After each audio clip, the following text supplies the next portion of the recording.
Why would an act of immense mercy be branded as unclean and blasphemous to the point of inciting the boiling rage of the most powerful? What shocking truth lies behind a hand that dares to touch the forbidden, leading a disciple to the stunning realization that glory does not reside within temple walls? Watch until the end. People from all over Galilee came to hear Jesus teach, and crowds followed him wherever he went. One day in Capernaum, a man with leprosy approached Jesus, ringing a small bell and crying out, "Unclean, unclean." The crowds shrank away from him. The poor man had pale, scaly skin and wore tattered clothes.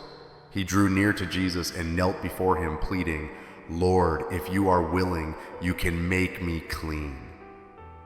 Jesus looked at him, moved with deep compassion.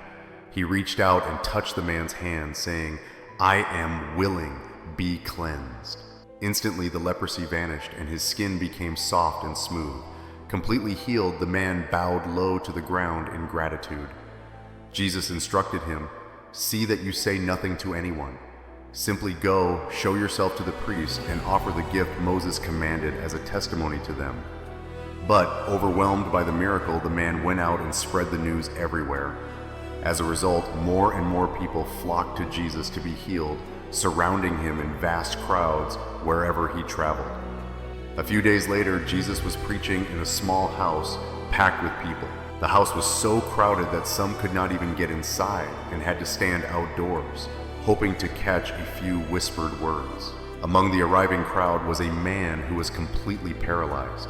He was carried by his friends, but when they saw the wall of people, they grew discouraged. Yet, looking on from a distance, they remained determined to reach Jesus.